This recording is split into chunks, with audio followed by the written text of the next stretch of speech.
Welcome back. Thanks for bearing with us with that small break after witnessing the Boston Druid Masterclass. I think we can fairly say after that last round. Yeah, I thought you were going to say massacre, to be honest, because I think both would be quite appropriate. Yeah, my northern accent going for massacre. So we've seen that game. Now we're going to go into another game, which is going to be Arakoj versus Pardub. Pardub, sort of a regular on the scene here and there.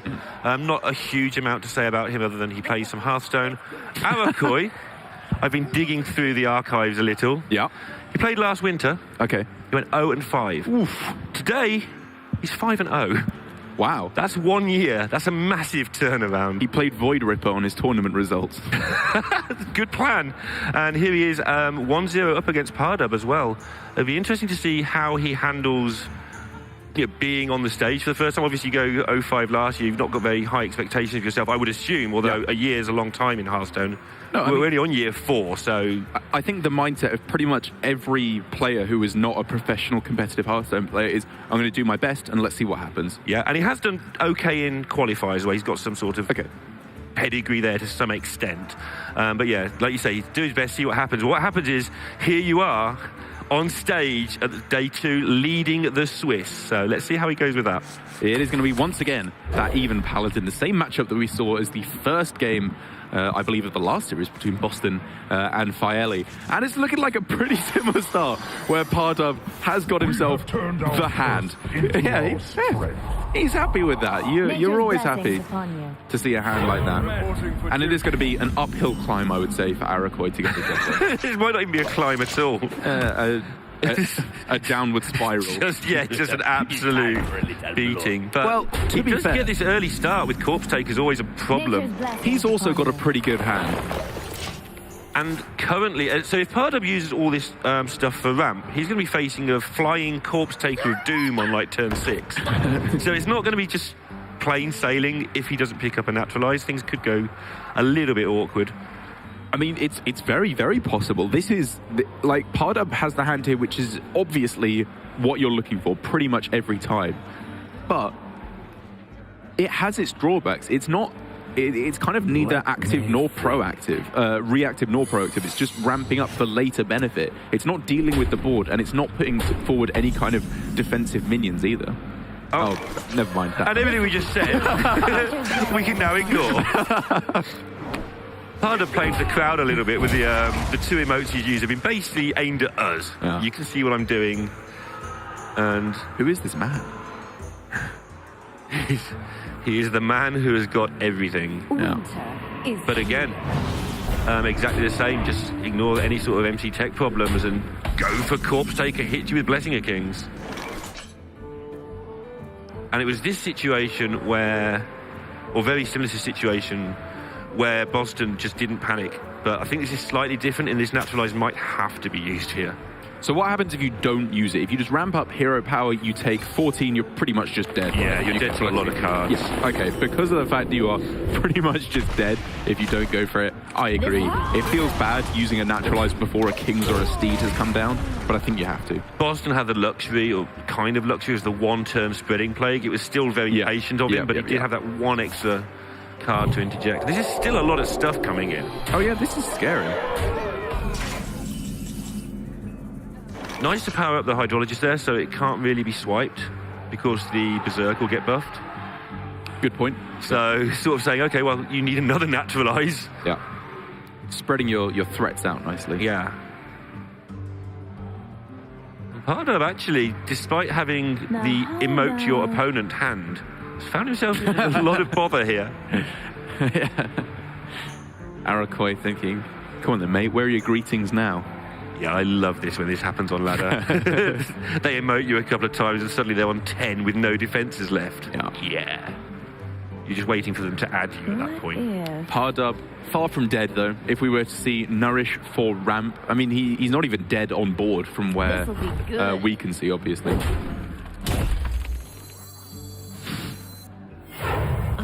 Okay. That's all you need when you're panicking. So, that was a thing that he did.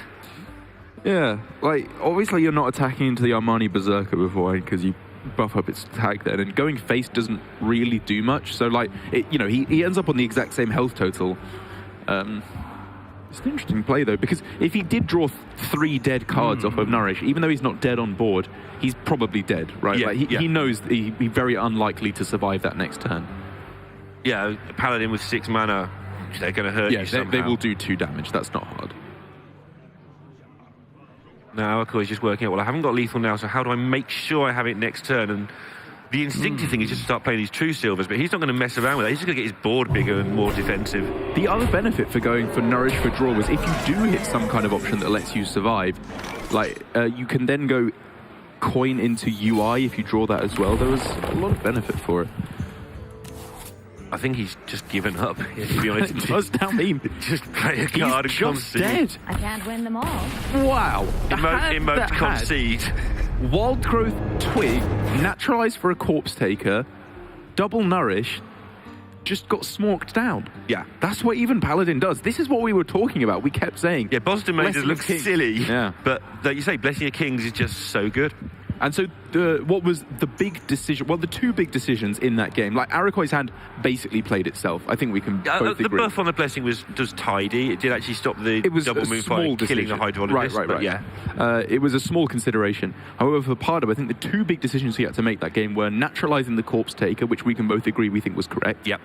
And going for the coin Alexstrasza instead of Nourish, which was the more consistent play, but the less optimistic play. And I wonder if he should have anticipated he was in such a bad spot that he has to go for the Nourish to try and find Naturalize, or to try and find a Ferocious Howl to get more armor. Maybe in that spot being a little bit more risky was the way to go. Oh. Oof. Not where you want to be right now. Okay, I mean, the Vanish is fine. You get some value out of it and such like. And the Blessing of Kings and Steeds become rubbish. In fact, I'd like to see this Blessing of Kings probably just thrown away here. It's very tempting with Coin and Corpse Take. Actually, Coin really? Corpse Take just destroys you before That's Vanish just gets close. Yeah, I really like keeping this here. And like you said, Vanish can be very good. This is the downside of the keep. I was just about to mention this, though. If you get Prep Vanished... If you get Prep Vanished, then you're pretty happy. But yeah. Because you don't need to kill them on turn 4. You can just go for the more consistent, you can't beat anything route. But this is... I'm not going to argue about going for turn 4, hit you for 17 or something. It's fine, honestly. I don't know. I am also in the camp. I've been talking to some of the players about Quest Rogue. You get half the players, like, I've been talking to Hunter saying he thinks Quest Rogue's rubbish now. Some of the other players saying that Quest Rogue is still the nuts, like it's crazy against all the aggro, all the control decks, sorry, and it still has game against some of the aggro decks. But I don't know. I feel like, what are you even mulliganing for anymore? Like, obviously, you want the Sonya, you want to get the quest activated as soon as possible, but you're just going to die against even Paladin. Like, you don't have anything that stops them from just going face every turn. Last time I played against this with even Paladin, they completed their quest, they Glacial Sharded everything. I was up against actually 4/4 things, but they had 1 card in hand, and I just haven't done anything because they've been vanishing and trying to stay alive, and they still lose. Yeah.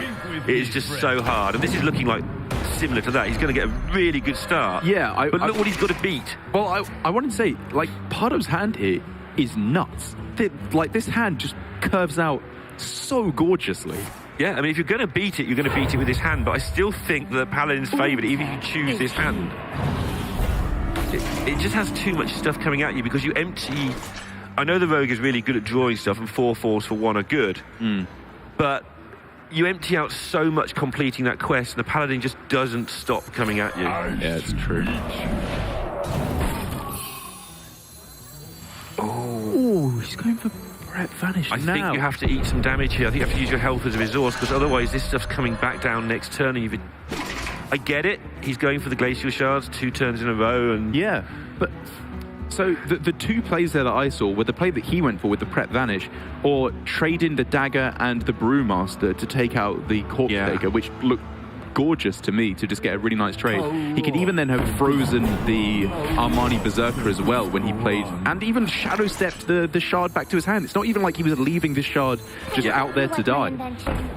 I think that was too aggressive a use of a Vanish in this situation. And you use this phrase a lot. Sometimes you've got to be optimistic, sometimes you haven't. Yeah. This time, you've just got to be optimistic they're not going to kill you. Yeah. You've just got to use your resources. because this Paladin's just going to make bigger and bigger boards, and you haven't got to vanish anymore. Like, it's not like you were just destroying your opponent's tempo by vanishing. He was kind of ruining his own tempo. This 3-2 Brewmaster, it doesn't really matter that it's bouncing stuff back to hand all that much, I would argue. Yeah. I think it's just having it as a 3-2 that can trade in. Back when Quest Rogue could actually beat aggro, the mists of time of like October, the way you won wasn't by just panicking. You sort of had to slowly, not slowly, but you had to pace the advantage how you could, and this doesn't feel like pacing. It does mean, however, to Pardub's, to his credit, that I think he can just complete the quest with what he had in hand. Right. Whereas he can now go 4th Glacial Shard, 5th Glacial Shard with Shadow Step. He could play the quest this turn, and I mean, I don't know, maybe he deems it worthy to get the quickest quest completion possible. I, however, have the fear that a turn 6 quest completion, while obviously good, isn't what you want to be moving towards that quickly, because he doesn't have many cards now. And against even Paladin in particular, if it's a different aggro deck and you can suddenly just put down a 4-4 taunt and slow it down, fine. But this thing's just going to go 4-4 taunt. What are you? Yeah. It's a very interesting decision. I'm not even going to go out and say it's wrong. It's just No. this is such a hard matchup. Yeah, absolutely. Any way you can see to even try and win the game, sure, go for it. But I just think the main difference is between like even Paladin and any other aggro deck, like Odd Rogue, for example, the more aggressive face versions of aggro. Vanish is really good in this matchup because against Blessing of Kings, against the expensive minions like Tyrion, Lich King, Spike Ridge Steed, Vanish is insane. And we've seen what's happening now. He's just playing his Spike Ridge Steeds and not caring. And another downside of this matchup, this is this is why this matchup is so difficult for the Rogue in particular, is 4/4s aren't that big against this deck. Yeah. You actually kill the things. Yeah, you absolutely do. But he's still on 29. He's got Valera, Sonya, and a Charger in hand. I mean, he can win this, but oh, absolutely. We just need to keep an eye on the fact that even though it looks good for him right now, even Paladin is not scared of this size minion. Yeah, I mean, Pardub's last couple of draws have been pretty nutty. Getting the Novice Engineer into Sonya means he should be able to clear up pretty easily.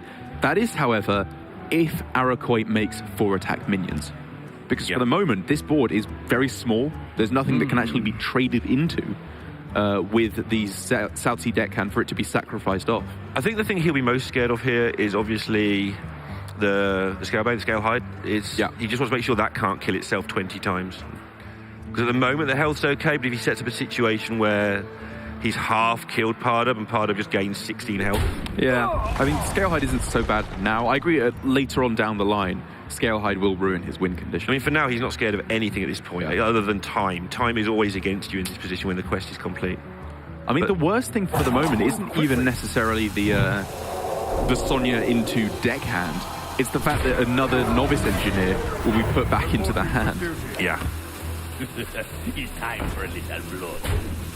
But this is kind of reminiscent of the one I was talking about that happened to me, but this is getting good for Pardub. These draws, man! But how do you get the 4/4s through for victory? Even if you have as many 4/4s as you want, within reason, obviously, this is as many 4/4s as you want. It's still kind of hard to get the killing blow through. I don't know. It's getting closer, I've got to admit, This looks like a game-winning hand to me for Pardub.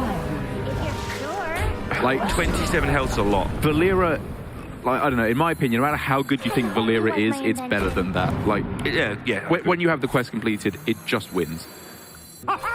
Unless a big board is made that I guess can't be dealt with, but I don't know, even the Sonya there, this board just gets cleared up, man.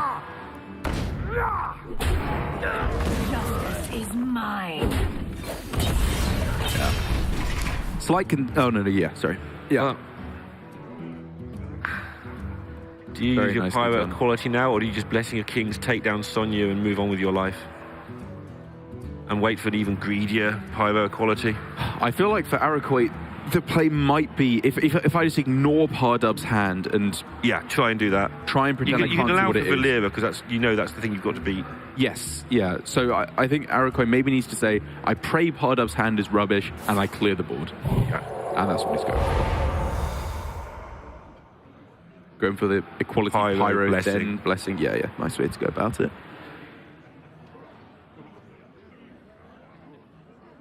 Do you like to play with with fire. See, with Quest Road games, you always have to look back after to see how each decision worked out. It's like the early vanish did seem incredibly poor, but he's in this position because of the early vanish. And I do actually wonder there for Arakoj if this play that he went for, while it was, it was a cute play to keep the Pyromancer alive, I wonder if just going Pyro Equality Corpse Taker was a better way to... Oh no, he's already drawn the Wind Fury Harpy, so I guess the damage output for Corpse Taker isn't actually that high. It's interesting. And he knows, he does know now that he has to get things done quickly. He's going to slowly, fairly rapidly get outvalued in a lot of situations. This does get down to 5-4, I suppose. Zola. But yeah, man, like, this whole hand is absurd for Pardub. He's going to draw his whole deck and then just start lab recruiting everything back in. As long as he doesn't die to aggro, as long as he finds, more importantly, that scale hide that you were talking about, Pardub should be fine here. I was talking in terms of he couldn't win this, but I was wrong. Yeah.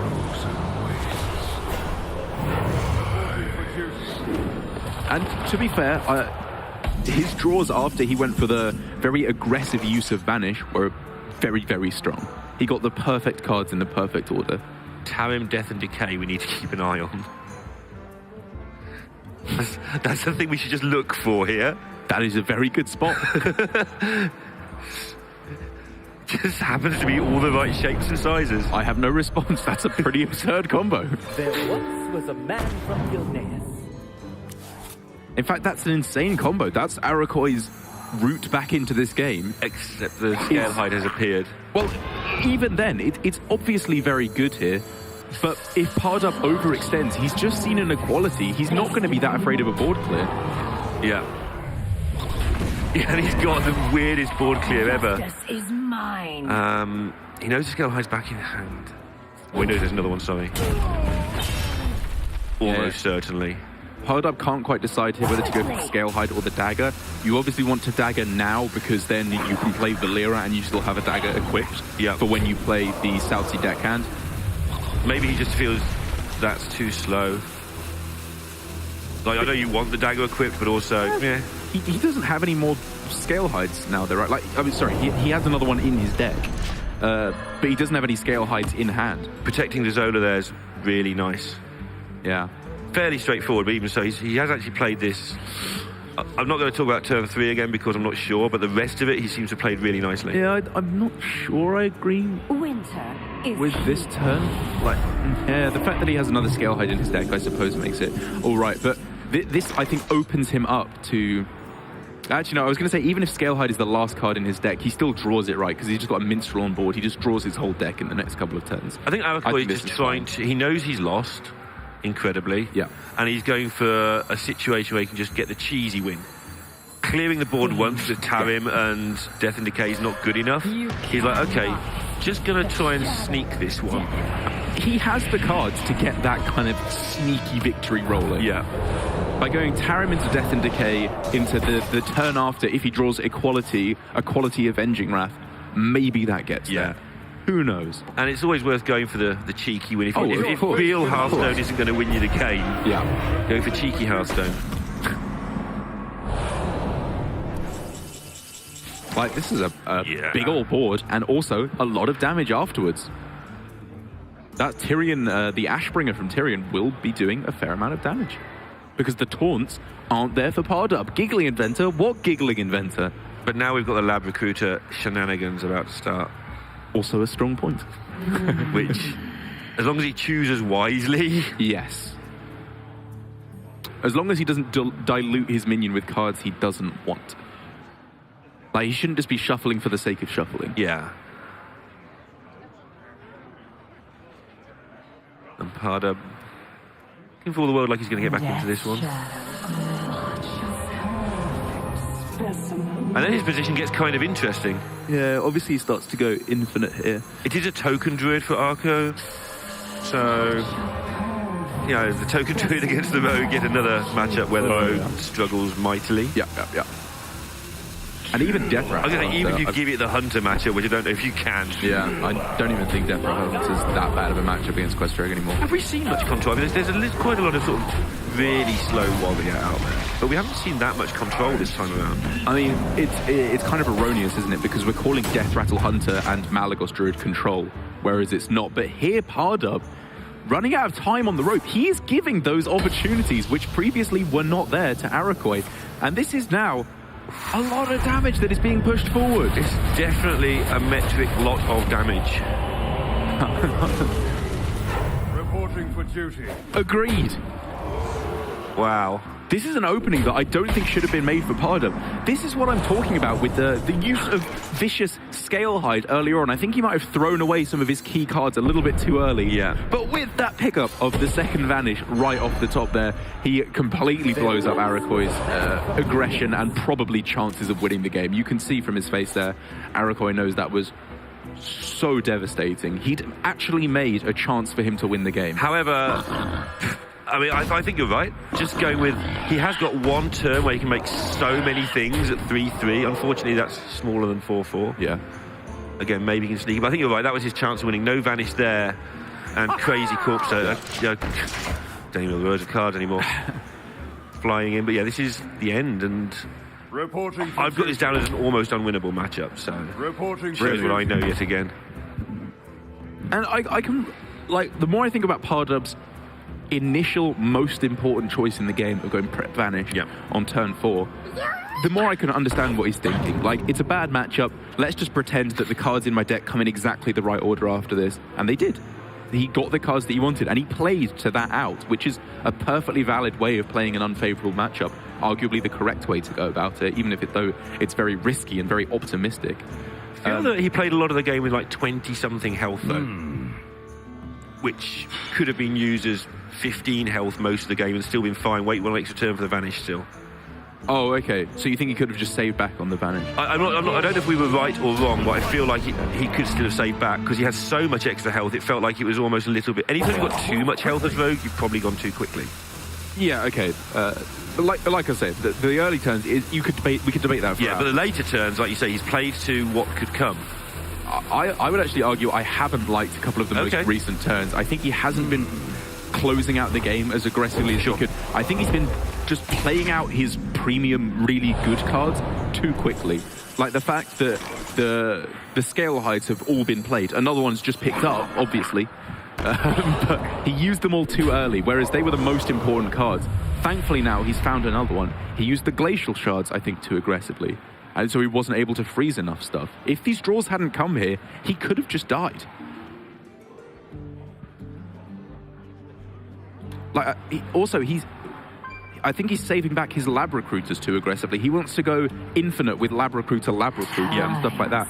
Just shuffle good cards in. I think his brain kind of turned off when he'd done the hard work. It's like, I've won this, so I'm just going to play cards and win now. Yes. That is a thing that everybody does at some point. Yeah.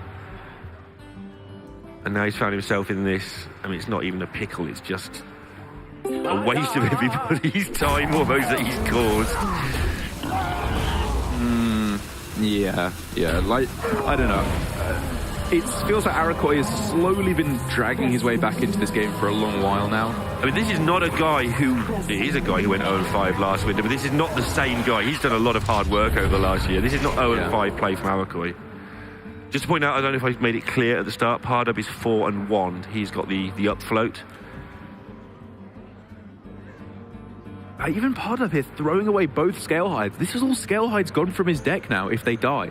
Yeah, and the one way you lose is cheeky, sneaky, slow damage from Arakoj. It's just, don't lose them. Like, here I can understand it because it has to be such a specific combination of cards that Pardub hasn't represented he already has in hand. Yeah.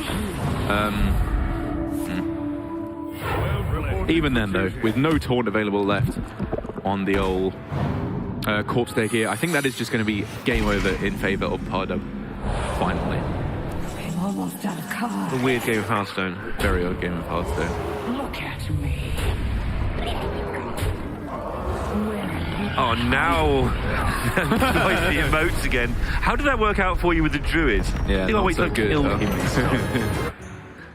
Okay, 2 games to 1. The even Paladin finally falling there for Arakoj, which, while on day 1 it had mixed results, it's been looking pretty strong so far in this series. Obviously losing to Boston in the first series, but I would say I'm liking the way it's looking against the majority of the field. I think so too, and even though Even though it people are a lost that little series. tiny bit more ready for it than they were in Atlanta, like you say, even though it lost that series, It's a favourable matchup. It usually will have won that.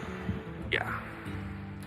And now it's going to be the Token Druid for Arakoj, which I think he'll be very glad he brought the Token Druid up against the Quest Rogue rather than the Mali Druid, because I feel like that can be a little bit of a closer matchup. Yeah, you could get it. You can sometimes not draw Wild Growth, and suddenly you might have a problem on your hands. Very possibly. Or when I'm playing Malagos Druid, what I find is I just get frozen every turn. My twig just never breaks against Quest Rogue. When I'm up against good players, they just freeze Zola, freeze Brewmaster, complete their quest with the shard, and I'm just crying the whole time. But this is so difficult. That Fan of Knives, obviously a big deal. It stops the thing you've got to go for, the one turn, I play Whispering Woods, are you dead?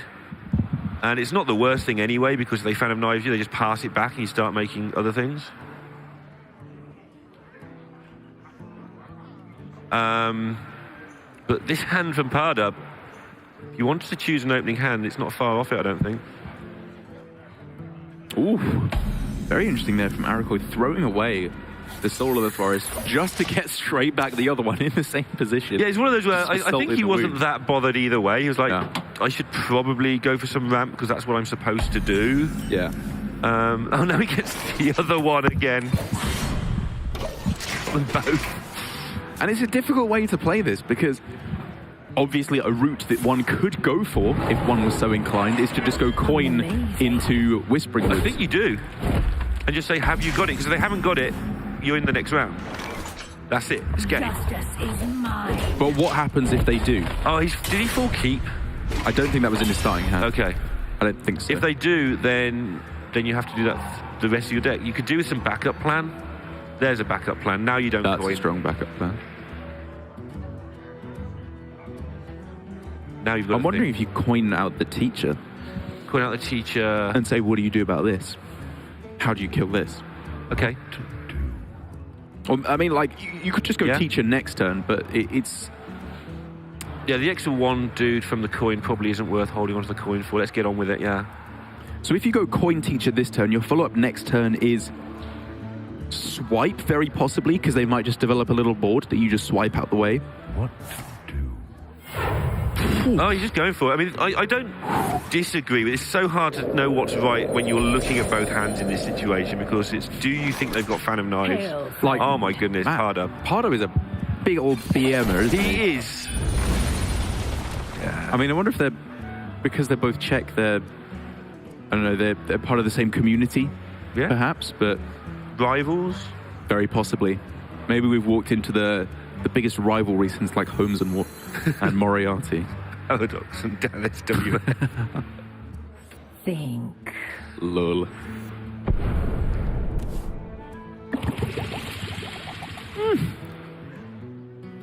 Well, Do you need to go prep pod there? What are you going to do with 1 mana? Like, why not just do that next turn, right? yeah. Pay attention, I don't know. class. There was a time when prep pod was just the thing you had to do, and then there's now a time where it's the thing you mustn't do. Yeah, it seems to be no hurry. Like, prep pod at the start of this turn would have done the exact same thing, but, I mean, for Arakoj, this really could not have gone worse. Yeah, and also now these Soul of the Forest become a little bit more sketchy because he's terrified of Vanish. Yeah. He hasn't got a hand that does anything, and I still don't. This is why Quest Rogue is always a bit of an enigma. When you ask people what they think, you were saying earlier about different pros say different things. Everyone's mileage varies so much with this deck that it's so hard to evaluate without playing thousands of games. I just don't think that was the way to go for Arakoj. Like, I totally understand your point that if they don't have the answer, you pretty much just win. But even then, I don't even know if I necessarily agree with that, because say he goes coin Whispering Woods, and imagine the Fan of Knives wasn't there. Yeah. He then goes Whispering Woods, and he's attacking for 6 damage a turn. That's good. That's an upside. You have a lot of draws to make that more than 6 damage a turn, though, in the next, because you've got to get it before the Vanish, is my thought. Yeah, I agree. It can go well, but does it go well often enough, considering how big the punish is? So my argument the other way, so I'm not sure either way, but the other way is if you wait until turn 5 and do it, they've got twice as many outs because they've got double Vanish that punishes you as well at that point. But yeah, I agree. But if you've gone Whispering Wizards, and then you follow up with Soul of the Forest, Vanish still wrecks you the majority of the time in a couple of turns, or they just go prep Vanish. Yeah. I certainly see the argument either way. No, absolutely. It's an interesting discussion to Because if you're going to get wrecked with them on 12, it's different if you're getting wrecked with them on 25, and you can go back and forth definitely in both directions. I just, personally, I feel like Arakoj's play so often left him with two completely dead cards in Soul of the Forest in hand. Which, even though he threw them away, he ended up with them in hand. You have to play with the cards in your hand, and he should have been trying to go for a more consistent play in the late game. Counterpoint once again, because I like these counterpoints, they're fun. Fair. There might not have been a late game looking at this board. But if he hadn't played minions, Sonya wouldn't have activated. Sure. That's also the fair. quest was only completed because of Sonya. It was prep pod into Sonya double deck hand. What to do? Like, that is more so with Malagos Druid than with Token Druid, but just not playing any minions for as long as possible is a very valid route against Quest Rogue because it just denies their Sonya completely. Looking at Spreading Plague here. So how do you find a way to win? Is there anything better than Spreading Plague ever going to happen to you here? Well, I think you can try and maneuver a better Spreading Plague on the next turn. Yeah, and then you get the Scenario's backup plan. Of course, in fairness, we've sort of ragged on his play a bit, I understand. He hasn't had a single buff in his hand apart from Scenarios all game. That doesn't help you plan. So if he's decided, look, I'm going to draw my way out of it, he'd look like a genius. Yeah. I don't know. I think would have preferred the route of Coiner Teacher instead. Yeah, that was much harder to deal with, I guess.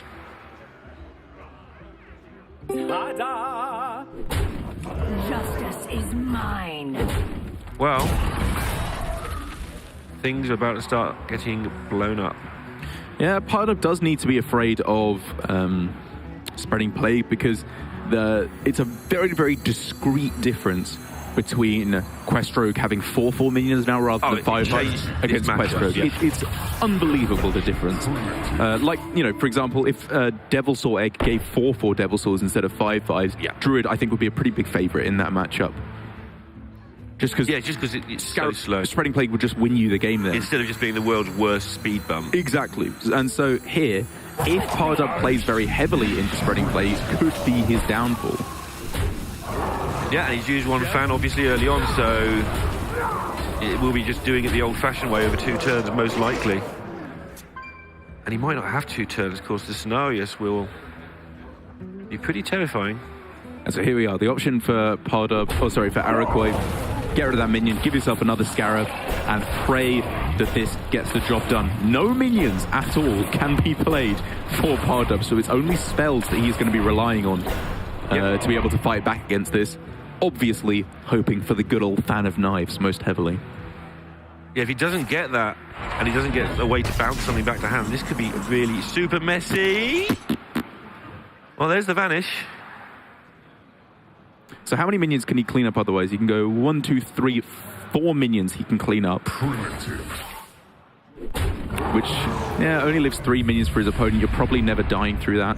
I don't even think you necessarily have to go for the Vanish. You just save it for after he goes Soul of the Forest.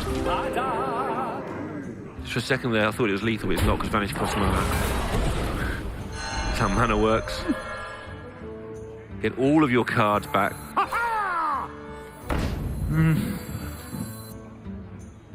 Actually, you've seen both Spreading Plagues now, haven't you? You're just killing them. Yeah. Oh, no, wait, you've only... The first one was Malfurion. But if it wasn't for that Vanish, this worst-case scenario was just going to destroy him. Ha ha ha. Either way, for Arakoj here, bit of a dire situation, just trying to hope that these Scarabs on their own can protect him.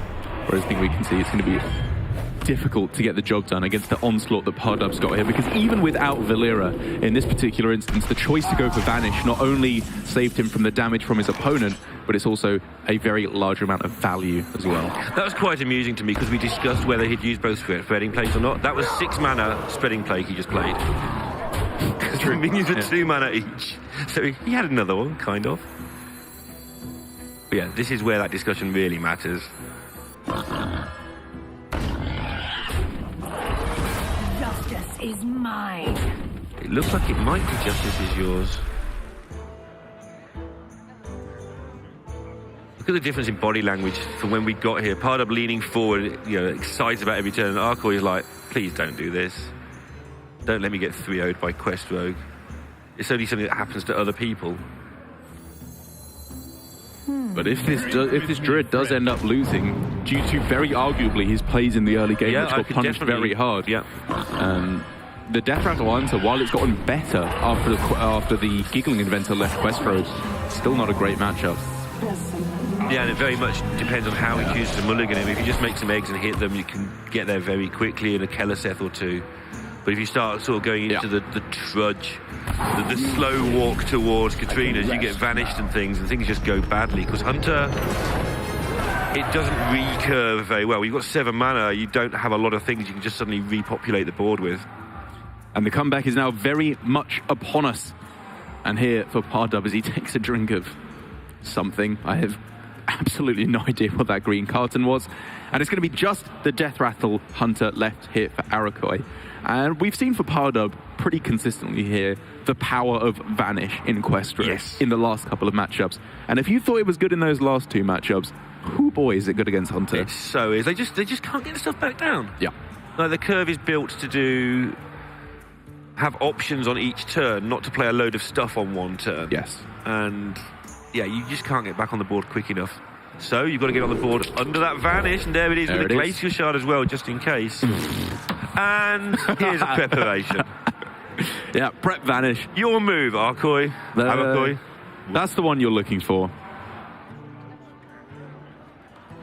As now for Arakoj, obviously against Quest Rogue, it is very weak to aggressive decks. So you try and look for the aggressive half of the deck. You look for eggs, you look for Terror Scale, Play Dead. I want to keep the tracking. You tend not to because you don't want to waste your beasts. But this isn't about turn 8. This is about where is my stuff. Finding egg as much as possible, yeah. Like an extra free mulligan. Yeah, and I think Arakoj, he looked a little bit middling with this hand, which is probably because Rexar and Mossy Horror actually used to be not that bad in this matchup. But that was when Giggling Inventor was in the deck. That was when you could push for a lethal through Giggling Inventor with Mossy Horror. Now, while you might be able to snipe off a couple of minions with it, it's not worth a card slot in your deck. You don't want to play it against Quest Rogue. Quest Rogue is the cockroach of decks. It's just going not done. Yeah, you can't get rid of it. What do you do? Traveler. And I hate it. Taking a chance there just to do an emote back. Now he's got everything he could ever want. It might not even be enough looking at this, but... Yeah, I mean, well, that's what Prep Vanish does. It means you could make 3 or even 4 Devil Swords, and it just would not make a lick of difference. And then slowly play them back one at a time until you die. For 5 mana, it means everything doesn't work. I mean, well, while we've been talking about Arakoj's hand, Pardub has just throw my pen around. He's just drawn every bounce spell and everything you could ever want. Pretty much. I mean, he's going to be doing the exact same thing he did in game 1, right? He could go for Shard plus Brewmaster, prep Vanish it back. And he's going to be under far less pressure.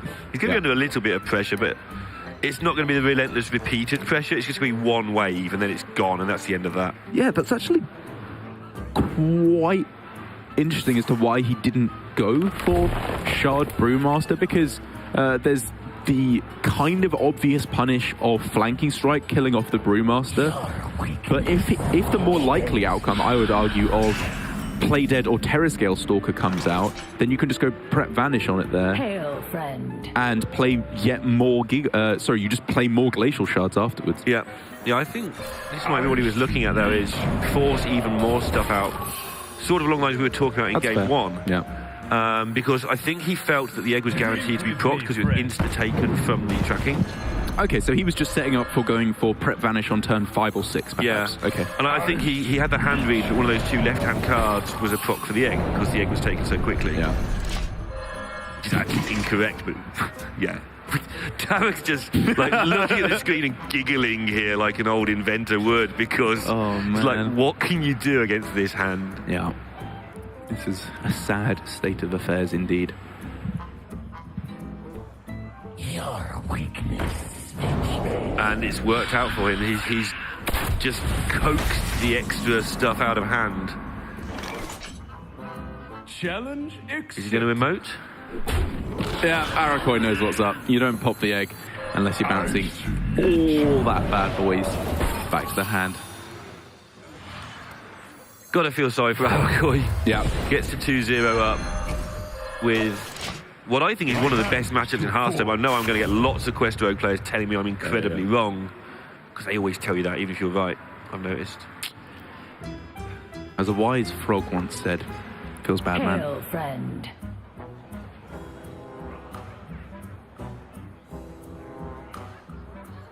Because this is why Death Rattle Hunter falls apart, because you're supposed to play Devil Saws for 1 mana. You're supposed to go play dead and get a 1 mana 5/5. When you play them for 5 mana, it's terrible. That's just not how you win. Yeah, Arakoj's got to try and work out here if there's any possibility of Rexar ever getting anything done here. Yeah. Notice the amount of sort of very specific wording I used there to imply that probably doesn't work. But what's better? I mean, what's better? Like, he's obviously considering just playing out the 3/3s here for the most amount of stats that he can put onto the board this turn. I agree he shouldn't be playing Rexar on this turn. He should be saving that for destroying minions, hopefully next turn. Sure. But as we can see, he even has the Prep Questeroni. Just for a little bit of salt in the wound. This deck looks really good to me.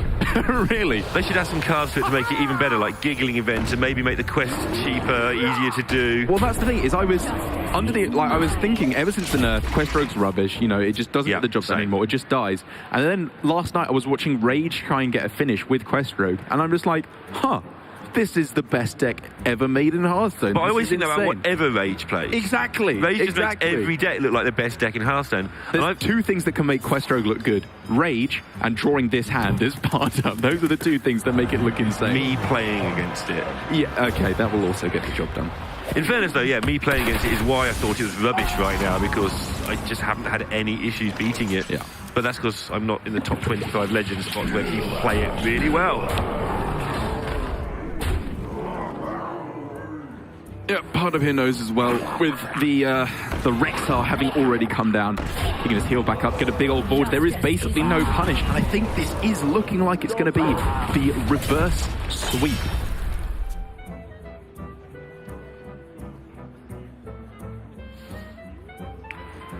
Just wondering what on earth could happen here. I'm thinking Spider Bomb, maybe, if it went perfectly. Some kind of miracle zombies here has to occur. And I think it would have to be like Bloat Bat plus Stubborn Gastropod is it.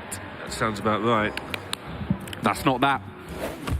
And Pardub's going to get this reverse sweep. Both players will be 5 and 1, so everything's still to play for Arakoj as well. Again, somewhat different from last year's experience for him. He does give it up, but 5 and 1, as long as he can just shake that off, is still a fantastic position for him. Pardub, obviously, player we've seen around. Great spot for him too, and nice for these guys to get a chance to be on the stream. We've seen a lot of the more top-level guys that we keep talking about. And there were a very interesting couple of Quest Rogue games there at the start. Like, that last game, I would say, you know, it did Quest Rogue stuff. Yeah, we kind of ignored really that game. Too many not too many decisions. Arakoj just wasn't really allowed to play. But the first couple of games, and against the Token Druid in particular, some very interesting lines being taken. Obviously, the Prep Vanish on turn 4 against the Even Paladin as well. I don't think I would have made that same play, but for Pardub there, worked out beautifully. Yeah, and that first game I could watch about 20 more times, and probably will go back and look at that third turn a few times and see what I don't know. Yeah. Basically in that one, to be fair. So we're in the middle of round 1 still. There is one game still being played. We're not quite sure of the situation now. We're going to take a short break, and we're going to come back either with round 2 or with a look at some more round 1 action, depending how the game on the floor pans out.